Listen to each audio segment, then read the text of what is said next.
Israel Lebanon വെടിനിർത്തൽ ബുധനാഴ്ച പ്രാദേശിക സമയം പുലർച്ചെ 4 മുതൽ പ്രാബല്യത്തിൽ വരുമെന്ന് യുഎസ് പ്രസിഡന്റ് ജോ ബൈഡൻ പ്രഖ്യാപിച്ചു. വെടിനിർത്തൽ തീരുമാനം പ്രഖ്യാപിച്ച് വൈറ്റ് ഹൌസിൽ നിന്ന് ലോകത്തെ അഭിസംബോധന ചെയ്ത് സംസാരിക്കുകയായിരുന്നു അദ്ദേഹം. എന്നാൽ ബൈഡന്റെ പ്രഖ്യാപനത്തിന് പിന്നാലെ ലെബനന്റെ തലസ്ഥാനമായ ബെയ്റൂട്ടിനെ ലക്ഷ്യമിട്ട് ഇസ്രായേൽ നടത്തിയ ആക്രമണത്തിൽ 24 പേർ കൊല്ലപ്പെട്ടു. ബെയ്റൂട്ടിന്റെ തെക്കൻ മേഖലയിലുള്ള ആളുകളോട് ഒഴിഞ്ഞുപോകാൻ ഇസ്രായേൽ ആവശ്യപ്പെട്ടു. വെടിനിർത്തൽ നിലവിൽ വരുന്നതിന് മുൻപ് ഹിസ്ബുള്ളയെ കൂടുതൽ പ്രതിരോധത്തിലാക്കാൻ ലക്ഷ്യമിട്ടാണ് ആക്രമണമെന്ന് സൂചന. വെടിനിർത്തൽ തീരുമാനം സന്തോഷകരമായ വാർത്തയാണെന്ന് ബൈഡൻ പറഞ്ഞു.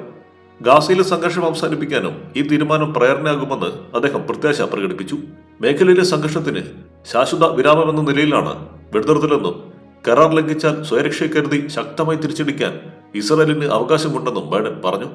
ഇസ്രായേൽ ലെബനൻ വെടിനിർത്തൽ യാഥാർത്ഥ്യമാകുന്നതോടെ ഗാസയിലെ വെടിനിർത്തലിന് തന്റെ സർക്കാർ ശ്രമം ആരംഭിക്കുമെന്നും ബൈഡൻ കൂട്ടിച്ചേർത്തു.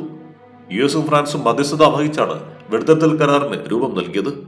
വെടിനിർത്തൽ ധാരണയെ ലെബനന്റെ കെയർടേക്കർ പ്രധാനമന്ത്രി നജീബ് മിഗാട്ടി സ്വാഗതം ചെയ്തു. വെടിനിർത്തൽ തീരുമാനം ലെബനനിലെയും വടക്കൻ ഇസ്രായേലിലെയും സാധാരണക്കാർക്ക് ആശ്വാസം നൽകുമെന്ന് ബ്രിട്ടീഷ് പ്രധാനമന്ത്രി കെയർ സ്റ്റോർമർ പറഞ്ഞു. ഗാസയിലെ വെടിനിർത്തലിന് അദ്ദേഹം ആഹ്വാനം ചെയ്തു. യുഎസ് ഫ്രഞ്ച് മധ്യസ്ഥതയിലുള്ള വെടിനിർത്തൽ പദ്ധതി പ്രകാരം ഹിസ്ബുള്ള തെക്കൻ മേഖലയിലെ താവളങ്ങൾ ഒഴിഞ്ഞ് ലിറ്റനി നദിയുടെ വടക്കോട്ട് പിന്മാറണം. ലെബനൻ അതിർത്തിയിൽ നിന്നും സൈന്യത്തെ ഇസ്രായേലും പിൻവലിക്കും.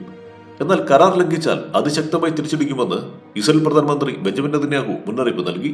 ഇറാനിൽ ശ്രദ്ധ കേന്ദ്രീകരിക്കുക, സൈന്യത്തിന് വിശ്രമം നൽകുന്നതിനൊപ്പം കുറവ് വന്ന ആയുധങ്ങൾ വീണ്ടും സംഭരിക്കുക, ഹമാസിനെ ഒറ്റപ്പെടുത്തുക എന്നീ ലക്ഷ്യങ്ങളാണ് വെടിനിർത്തലിന് കാരണമെന്ന് നെതന്യാഹു പറഞ്ഞു.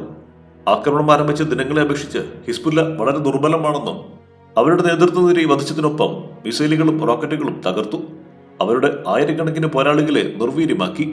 അതിർത്തിക്കടുത്തുള്ള ഹിസ്ബുല്ല അടിസ്ഥാന സൗകര്യങ്ങൾ തകർത്തു, നെതന്യാഹു പറഞ്ഞു. ലെബനനിൽ നിന്ന് ഇസ്രായേൽ സൈന്യം പൂർണ്ണമായി പിന്മാറാനും ലെബനൻ ഇസ്രായേൽ അതിർത്തിയിൽ 2006 യുഎൻ രക്ഷാസമിതി പ്രമേയം അനുസരിച്ചുള്ള സമാധാന സേനയുടെ കാവൽ തുടരാനുമാണ് യുഎസ് നിർദ്ദേശം.